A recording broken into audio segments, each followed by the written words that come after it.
Hello all, welcome to Taruna publications. आज की live class में आप सभी का स्वागत है। इस लाइव क्लास में हम पढ़ने वाले हैं साइंस सब्जेक्ट के 2020 इम्पोर्टेंट कैप्सूल्स। तो जो भी आर्मी, नेवी, एयरफोर्स की तैयारी करने वाले हमारे भाई बहन हैं, जल्दी से हमारी क्लास के साथ कनेक्ट हो जाइए और इस लाइव क्लास को शेयर कर दीजिए जो आपके साथी तैयारी करने वाले हैं उनके साथ में, ताकि ज़्यादा से ज़्यादा लोगों को इसका फ़ायदा मिले। मैं यहाँ ऑप्शंस दूंगी आपको हर क्वेश्चन बोलने के बाद में, तो जो भी ऑप्शन आपको सही लगता है वो आप कमेंट बॉक्स में कमेंट करते जाएं, अपने आंसर्स जो हैं वो साथ साथ देते जाएं। ओके, स्टार्ट करते हैं। पहला क्वेश्चन, निम्नलिखित में से किसका मात्रक न्यूटन है? न्यूटन किसका मात्रक है? ठीक है, ऑप्शन हमारे पास बल, ऊर्जा, दूरी, विस्थापन। देखिए, आपको पता है बल का सूत्र क्या होता है। मैंने बताया था पहले वीडियो में कि बल का सूत्र होता है द्रव्यमान गुणा में त्वरण। बल को यहाँ पे F से लिख सकते हैं, द्रव्यमान को यहाँ पे M से लिख सकते हैं और त्वरण को यहाँ पे A से लिख सकते हैं। फादर इज इक्वल टू माँ, फादर बराबर माँ, इससे मैंने याद करवाया था इसको। देखो, अब यहाँ जो M है यानी कि द्रव्यमान, द्रव्यमान का मात्रक क्या होता है आपको पता है? किलोग्राम होता है। द्रव्यमान का मात्रक किलोग्राम होता है। और आगे क्या है? त्वरण। त्वरण का मात्रक आपको पता है, मैंने बताया हुआ है, मीटर प्रति सेकंड स्क्वायर होता है, मीटर प्रति सेकंड स्क्वायर। ठीक है, ये तो यहाँ पे बल का मात्रक यानी F का मात्रक क्या आ गया? किलोग्राम गुणा मीटर प्रति सेकंड स्क्वायर। अब ये है ना, इसी को हम क्या कहते हैं? न्यूटन कहते हैं। ये 1 न्यूटन के बराबर होता है। किसके बराबर होता है? 1 न्यूटन के बराबर होता है। तो यहाँ पर आपके पास बल का मात्रक क्या आ गया? न्यूटन आ गया। यहाँ पे ये जो न्यूटन नाम है ये sir Isaac Newton, sir Isaac Newton के नाम पर ये नाम न्यूटन रखा गया है। यहाँ पे साथ साथ में नोट करते जाएं जो इम्पोर्टेंट पॉइंट मैं लिखवा रही हूँ। ठीक है, ओके। सर आइजैक न्यूटन के नाम पे न्यूटन नाम रखा गया। अब बात करते हैं कि न्यूटन कौन सा मात्रक है। तो ये ऐसा ही मात्रक है, बल का ऐसा ही मात्रक है न्यूटन। कई बार क्वेश्चन ये भी पूछ लिया जाता है कि जो बल है उसका सीजीएस पद्धति में मात्रक कौन सा है? सीजीएस पद्धति में मात्रक, तो ये भी आपको पता होना चाहिए। बल का सीजीएस पद्धति में मात्रक डाइन होता है। क्या होता है? डाइन होता है। और जो एक डाइन है, एक डाइन बराबर होता है ग्राम सेंटीमीटर प्रति सेकंड स्क्वायर। डाइन किसके बराबर होता है? ग्राम सेंटीमीटर प्रति सेकंड स्क्वायर इसके बराबर होता है। तो ये सभी बातें आप ध्यान में रख लेंगे। दोबारा मैं बता रही हूँ, एसआई पद्धति में बल का मात्रक क्या होता है? न्यूटन होता है। और सीजीएस पद्धति में बल का मात्रक क्या होता है? डाइन होता है। तो न्यूटन किसका मात्रक है? बल का, यानी कि ए ऑप्शन हमारा यहाँ पे सही है। आप लोगों के भी बिल्कुल सही, सभी के जवाब सही आ रहे हैं। Very good. नेक्स्ट क्वेश्चन देखते हैं। एक वस्तु 2 सेकंड में 15 मीटर की दूरी तय करती है, फिर अगले 3 सेकंड में 20 मीटर की दूरी तय करती है, तो वस्तु द्वारा तय की गई कुल दूरी होगी। देखो 15 सेकंड ये, सॉरी 15 मीटर है क्या? 15 मीटर ये और 20 मीटर ये, कितने हो गए? 35 मीटर। तो टोटल दूरी कितनी तय की? 35 मीटर दूरी उस वस्तु ने तय की। कुछ भी नहीं था क्वेश्चन में, बिल्कुल आसान क्वेश्चन था। थर्ड क्वेश्चन देखिए, कार्य का मात्रक। कार्य का मात्रक क्या है? देखो, पहले कार्य के बारे में बात करते हैं थोड़ी सी।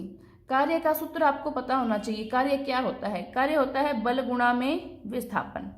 साथ साथ नोट कर लीजिए, मैं दोबारा बोल रही हूँ, बल गुणा में विस्थापन। कार्य को लिखते हैं W से, बल को F से और विस्थापन को D से, या फिर विस्थापन को आप ऐसे भी लिख सकते हो S से भी। W यानी वर्क, F यानी फोर्स, D यानी डिस्प्लेसमेंट यानी कि विस्थापन। देखो, जो बल है, बल का मात्रक अभी आपने पढ़ा था, क्या होता है? न्यूटन। और विस्थापन का मात्रक आपको पता है क्या होता है? मीटर।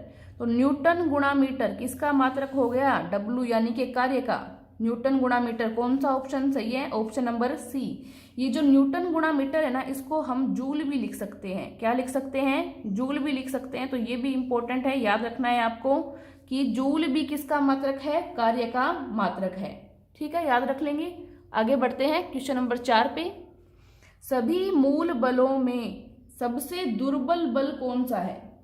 जो मूल बल है उनमें से सबसे दुर्बल बल कौन सा है? ऑप्शन दे रखे हैं नाभिकीय बल, गुरुत्वीय बल, चुंबकीय बल, स्थिर विद्युत बल।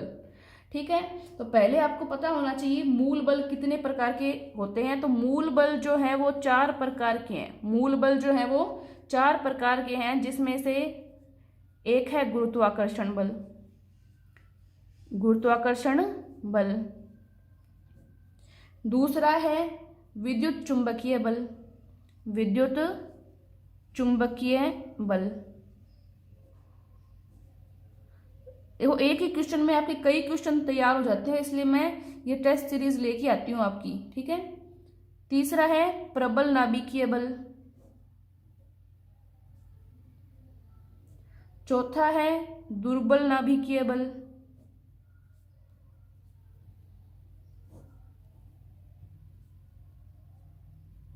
ये 4 जो बल हैं वो मूल बल होते हैं। और इनमें से जो सबसे दुर्बल बल होता है वो होता है गुरुत्वाकर्षण बल, यानी कि गुरुत्वीय बल। तो ऑप्शन बी यहाँ पे आपका सही होगा। आप लोगों के भी हाँ जी सही जवाब है। ओके, नेक्स्ट क्वेश्चन पे चलते हैं। फिर कोई डाउट तो नहीं है? ओके सर, हाँ एक बार कमेंट करके बता दीजिए कोई डाउट तो नहीं है।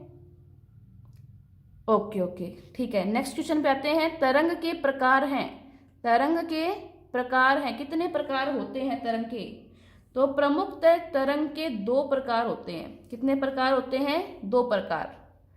तरंग, अच्छा तरंग का अर्थ पूछ रहे हैं। तरंग का अर्थ होता है वेव, वेव यानी कि जिनमें कंपन होता है। क्या होता है? कंपन होता है, जिनमें कण दोलन करते हैं। कंपन हो जो कण है वो दोलन करे, वो कहलाती है वेव यानी कि तरंग। ठीक है, और कुछ क्वेश्चन? चलिए, तो मैं बता रही थी कि तरंग के मुख्यतः 2 प्रकार होते हैं। कितने प्रकार होते हैं? 2 प्रकार तरंग के होते हैं, जिसमें पहला होता है यांत्रिक तरंग और दूसरा होता है विद्युत चुंबकीय तरंग। ये दोनों नाम आपको यहाँ दे रखे हैं। मतलब कि ऑप्शन कौन सा सही होगा? ए और बी दोनों, यानी कि ऑप्शन सी सही होगा। इसमें यांत्रिक तरंग भी सम्मिलित है और विद्युत चुंबकीय तरंग भी सम्मिलित है। अब देखिए, थोड़ा सा आपको पता होना चाहिए कि यांत्रिक तरंगे कौन सी होती है और विद्युत चुंबकीय तरंगे कौन सी होती है। देखो, जो यांत्रिक तरंग है ना, उसको चलने के लिए माध्यम की आवश्यकता होती है। कोई ना कोई माध्यम होना चाहिए, तभी ये तरंगे चल पाती हैं। माध्यम का मतलब किससे समझेंगे आप? चाहे ठोस हो, द्रव हो, गैस हो, कुछ भी हो, लेकिन कोई ना कोई क्या है, माध्यम होना चाहिए। तो माध्यम जरूरी होता है यांत्रिक तरंगों के चलने के लिए। तो ये यांत्रिक तरंगे होती है। इसके थोड़े से एग्जाम्पल भी इंपॉर्टेंट होते हैं, तो एग्जाम्पल देख लीजिए जो यांत्रिक तरंगे हैं उनके। जैसे ध्वनि है सबसे इंपॉर्टेंट एग्जाम्पल, ठीक है, ध्वनि है। इसके अलावा जो पराश्रव्य तरंगे हैं, कौन सी तरंगे? पराश्रव्य तरंगे, जिनको अल्ट्रासोनिक वेव भी कहते हैं। क्या बोलते हैं? Ultrasonic wave. इसके अलावा क्या है? पराध्वनिक तरंगे हैं, पराध्वनिक तरंगे हैं। पराध्वनिक तरंगे यानी इनको क्या कहते हैं? Supersonic wave. तो ध्वनि तरंगे हो गई, अल्ट्रासोनिक वेव हो गई, सुपरसोनिक वेव हो गई। और जो जल की सतह पे तरंगे उठती है ना, वो भी यांत्रिक तरंगों के अंदर ही आती है। जल की सतह पे उठने वाली जो तरंगे हैं वो भी यांत्रिक तरंगों में आती है, ध्यान रख लेना आप। तो ये हो गई यांत्रिक तरंगे। इसके अलावा बात करते हैं विद्युत चुंबकीय तरंगों की। तो ये ऐसी तरंगे होती है जिनको चलने के लिए माध्यम की आवश्यकता नहीं होती। माध्यम नहीं भी हो तो भी ये चलेंगी। ठीक है, जैसे एग्जाम्पल बताओ इसके। हाँ, एग्जाम्पल बता ही दिए आपने। प्रकाश, लाइट, वेरी गुड। और बताइए, एक्स किरणें जो है हमारी, गामा किरणें जो हैं, और रेडियो तरंगे भी इसका प्रमुख एग्जाम्पल है। ठीक है, रेडियो तरंगे। ओके, तो ये विद्युत चुंबकीय तरंगों के उदाहरण हो गए। ये भी एग्जाम्स में कई बार पूछे जाते हैं, तो साथ में नोट कर लेना आप लोग। साथ में कॉपी पेन रखा करो ताकि साथ साथ नोट करते जाओ। ठीक है, क्वेश्चन नंबर 6 देखते हैं। देखिए, प्रकाश के किसी सतह से टकराकर वापस आने की घटना कहलाती है। ऑप्शंस दे रखे हैं, अपवर्तन, विचलन, परावर्तन, विवर्तन। क्या बोल रहा है ये, देखो ये कोई सतह मान लो, ये क्या मान लो, कोई भी सतह है, ठीक है। ये मानो यहां से कोई प्रकाश की किरण आई, ये प्रकाश की किरण यहाँ पे टकराई और वापस उसी माध्यम के अंदर लौट गई। तो जो आने वाली किरण होता है आपको पता है उसको कहते हैं आपतित किरण। क्या कहते हैं? आपतित किरण। ये यहाँ पे आ रही है सतह पे। वापस जाने वाली किरण को कहते हैं परावर्तित किरण। क्या कहते हैं? परावर्तित किरण। और इनके मध्य ये होता है नॉर्मल यानी कि अभिलंब। क्या होता है? अभिलंब। इंसिडेंट रे, रिफ्लेक्टेड रे और नॉर्मल, ठीक है। नॉर्मल को यहाँ पे एन से प्रदर्शित करते हैं। तो ऐसी घटना जिसके अंदर कोई प्रकाश की किरण आए और वो सतह पे टकरा कर वापस उसी माध्यम में लौट जाए, ये घटना क्या कहलाती है? ये घटना प्रकाश का परावर्तन कहलाती है। यानी कि ऑप्शन नंबर सी इसमें सही होगा। पूरा डिस्क्रिप्टिव टॉपिक जो है प्रकाश का, वो हम जो हमारा क्लास 10th का प्रकाश वाला जो वीडियो आएगा उसके अंदर हम पूरा विस्तार से पढ़ेंगे। तो इसका पूरा अध्ययन करने के लिए आप वो वीडियो जरूर देखना, ठीक है। तो क्वेश्चन नंबर 7 देख लेते हैं। कोई डाउट तो नहीं है? ओके, ठीक है, आगे चलते हैं। विद्युत आवेश का मात्रक है। विद्युत आवेश का मात्रक क्या होता है? ऑप्शन दे रखे हैं, देखो, जूल, कूलाम, वोल्ट, एम्पियर, ठीक है। तो हमें पता है कि ऑप्शन बी यहाँ पे सही है। कूलाम जो है वो विद्युत आवेश का मात्रक होता है।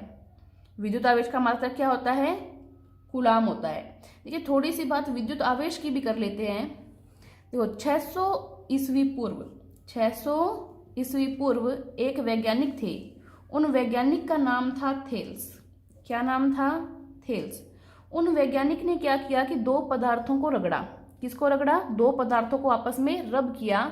तो उनको पता चला कि जो एक दूसरे के इन पदार्थों में जो इलेक्ट्रॉन्स हैं, वो इलेक्ट्रॉन्स का क्या हो गया? स्थानांतरण हो गया, ट्रांसफर हो गए वो एक दूसरे में। इस वजह से क्या हुआ कि पदार्थों में एक ऐसा गुण उत्पन्न हो गया कि उससे जो पदार्थ है वो आपस में या तो आकर्षित होने लगे या फिर प्रतिकर्षित होने लगे। तो पदार्थों के इस गुण को वैज्ञानिक थेल्स ने क्या कहा? आवेश कहा। क्या कहा? आवेश कहा, यानी कि विद्युत आवेश, ठीक है। यहां से विद्युत आवेश की हमें परिभाषा मिल गई। इसके बाद में एक वैज्ञानिक और आए जिनका नाम था बेंजामिन फ्रैंकलिन। क्या नाम था? Benjamin Franklin. इन वैज्ञानिक ने पूर्णतः आवेश को बताया। पूर्णतः आवेश को बताया। थेल्स जो बातें बता नहीं पाए थे आवेश के बारे में, वो बातें किसने बताई? बेंजामिन फ्रैंकलिन ने आके बताई। और फिर बेंजामिन फ्रैंकलिन ने क्या किया? आवेश के दो प्रकार भी बताए। इन्होंने क्या बताए? आवेश के दो प्रकार बताए कि आवेश दो प्रकार के हैं। एक तो पॉजिटिव आवेश और एक नेगेटिव आवेश। पॉजिटिव को इन्होंने धनात्मक कहा और जो नेगेटिव आवेश है उसको इन्होंने ऋणात्मक कहा। तो आवेश दो प्रकार के हो गए, धनात्मक आवेश और ऋणात्मक आवेश। किसने बताए? बेंजामिन फ्रैंकलिन ने बताए। आवेश के बारे में सबसे पहले किसने बताया? वैज्ञानिक थेल्स ने बताया। ये बातें याद रख लेंगे। हाँ, ओके, मैं ये भी बता देती हूँ, धनात्मक आवेश जो होते हैं वो एक दूसरे को आकर्षित करते हैं, अट्रैक्ट करते हैं। और जो ऋणात्मक आवेश होते हैं वो एक दूसरे को प्रतिकर्षित करते हैं, यानी रिपेल करते हैं। तो ये बातें विद्युत आवेश से जुड़ी हुई याद रख लेंगे, साथ साथ में नोट भी कर लिया करें। ओके, आगे चलते हैं। गतिशील विद्युत आवेश उत्पन्न करता है। ये जो विद्युत आवेश हमने पढ़ा, जब ये गतिशील हो, गति अवस्था में हो, तो ये क्या करता है? ऑप्शंस दिए हैं, पहले ऑप्शंस देखिए। चुंबकीय क्षेत्र उत्पन्न करता है, ध्वनि तरंगी उत्पन्न करता है, प्रकाश तरंगी उत्पन्न करता है या ऊष्मा तरंगी उत्पन्न करता है? बताइए।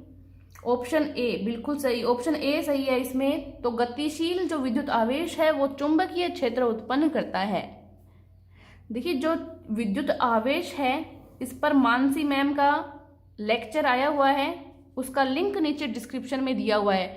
वो लेक्चर आप जरूर लीजिए, आपके सारे जो कॉन्सेप्ट्स हैं, बेसिक कॉन्सेप्ट सभी क्लियर हो जाएंगे उस सिर्फ एक वीडियो से, ठीक है। चलिए नेक्स्ट क्वेश्चन, क्वेश्चन नंबर 9 हम देखते हैं। यहाँ पे ठीक 0 डिग्री सेल्सियस पर कटोरे में रखे बर्फ और पानी में क्या परिवर्तन आएंगे। आपको पता है 0 डिग्री सेल्सियस पर जो पानी है वो जम जाता है, यानी कि ऑप्शन बी यहाँ पे सही है, सारा पानी बर्फ बन जाएगा, पानी जम जाएगा यानी कि पानी बर्फ बन जाएगा। ठीक है, तो और कोई ऑप्शन देखने की जरूरत ही नहीं पड़ी, यहाँ पे एकदम सरल क्वेश्चन था। नेक्स्ट क्वेश्चन, निम्न में से कौन एक परमाणु गैस है। एक परमाणु गैस का मतलब क्या होता है, अक्रिय गैस कोई बोल रहा है, ये कंफ्यूज नहीं होना है। अक्रिय गैस जिसको आप नोबेल गैस भी बोलते हो, नोबल गैस भी बोला जाता है इसको, और इसी का नाम होता है उत्कृष्ट गैस। ठीक है, उत्कृष्ट गैस। तीनों एक ही चीजें हैं। ठीक है, अब ऑप्शन देखिए, ऑक्सीजन, नियोन, नाइट्रोजन और फ्लोरीन। आपको पता है नियोन एक नोबल गैस होती है, यानी कि एक परमाणु गैस होती है, तो ऑप्शन बी यहाँ पे सही होगा। देखो और भी कई अक्रिय गैसें होती है, बात करते हैं अक्रिय गैस, उत्कृष्ट गैस होती क्या है, पहले ये देख लीजिए। कईयों को ये भी नहीं पता कि उत्कृष्ट गैस क्या होती है। तो वे गैसें जो रासायनिक अभिक्रियाओं में भाग नहीं लेती, किसमें, रासायनिक अभिक्रियाओं में भाग नहीं लेती हैं, नहीं लेती हैं, ये क्या कहलाती हैं, अक्रिय गैसें या नोबल गैसें कहलाती हैं। इनके और भी एग्जाम्पल्स है जो इम्पोर्टेंट है, वो एग्जाम्पल मैं आपको यहाँ लिख देती हूँ, नोट कर लेना आप। हीलियम, आर्गन,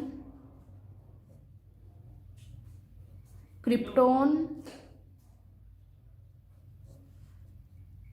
जिनोन, साथ साथ लिखते जाएं, जिनोन, रेडोन, ये गैसें हैं। ये गैसें कौन सी हैं, नोबल गैसें हैं। दोबारा नाम पढ़िए, helium, argon, krypton, xenon, radon. इनकी खास बात क्या होती है, देखिए ये गैसें जो हैं वो रंगहीन होती हैं, कोई भी रंग नहीं होता इनमें, स्वादहीन होती हैं, कोई भी स्वाद नहीं होता इनमें, और गंधहीन होती है, कोई भी गंध नहीं होती इनमें। ठीक है, गंधहीन होती है।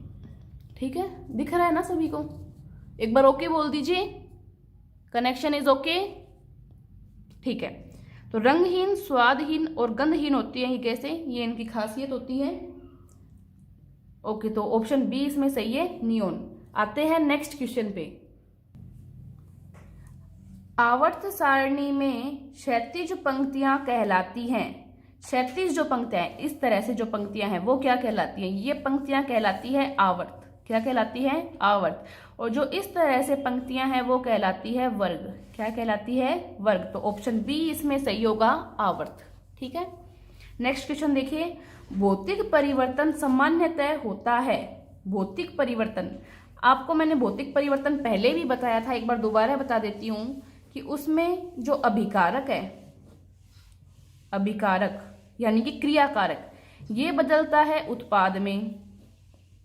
ठीक है, उत्पाद में, और उत्पाद वापस किस में बदल सकता है, अभिकारक में। किस में बदल सकता है, अभिकारक में। मतलब यहां जो अभिक्रिया हुई है वो कौन सी अभिक्रिया हुई है, उत्क्रमणीय अभिक्रिया। उत्क्रमणीय अभिक्रिया जिसमें अभिकारक उत्पाद में बदल गया और उत्पाद वापस अभिकारक में बदल गया, वो उत्क्रमणीय अभिक्रिया कहलाती है। मैंने इसमें आपको एग्जाम्पल दिया था पानी का और बर्फ का।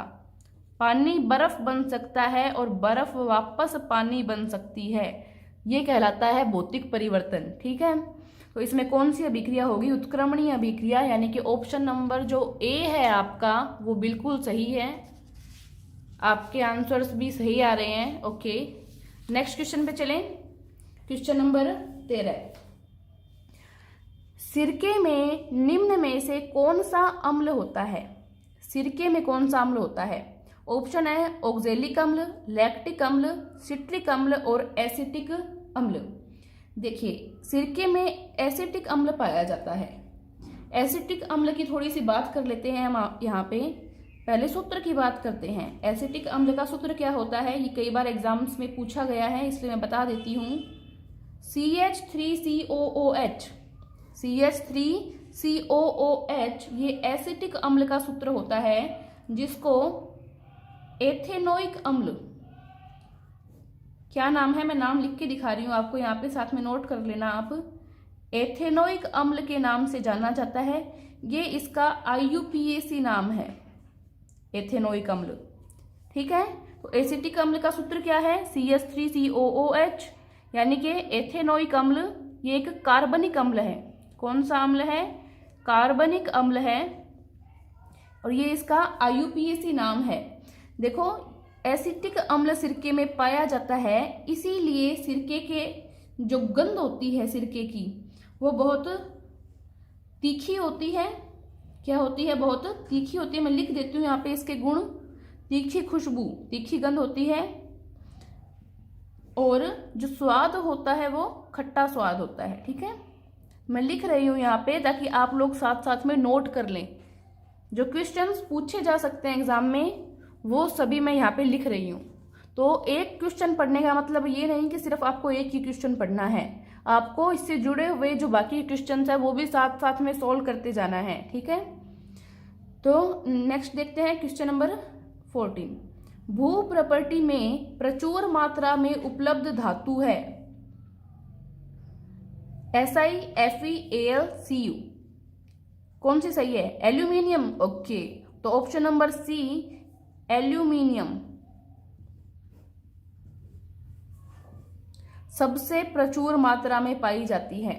ठीक है, नेक्स्ट क्वेश्चन देखते हैं। वायुमंडल में कार्बन उपस्थित होते हैं किस रूप में, कार्बन मोनोऑक्साइड के रूप में, कार्बन मोनोऑक्साइड व कार्बन डाइऑक्साइड के रूप में, कार्बन डाइऑक्साइड के रूप में, या कोयले के रूप में। तो ऑप्शन बी यहाँ पे सही होगा, कार्बन मोनोऑक्साइड यानी कि CO, और कार्बन डाइऑक्साइड यानी कि CO2 के रूप में कार्बन वायुमंडल में उपस्थित होते हैं। नेक्स्ट क्वेश्चन पे आते हैं, कोई डाउट तो नहीं है।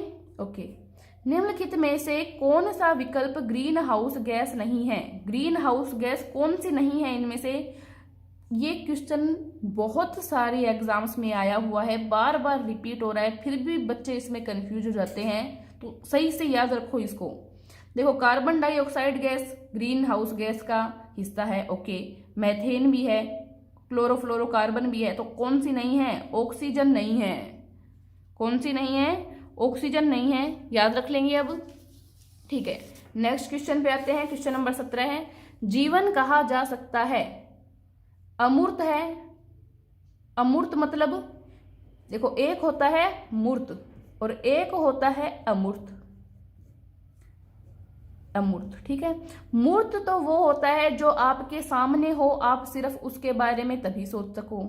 अमूर्त होता है जिसको आप नहीं भी देखो, जो आपके सामने नहीं है, फिर भी आप उसके बारे में सोच सकते हो, तो आपको पता है आप जीवन के बारे में सोच सकते हैं, यानी जीवन क्या है, अमूर्त है।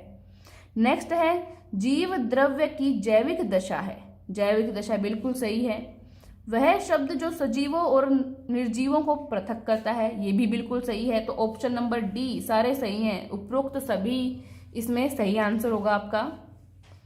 नेक्स्ट क्वेश्चन, जीवित कोशिका को सर्वप्रथम देखा था, सबसे पहले जीवित कोशिका को किसने देखा था।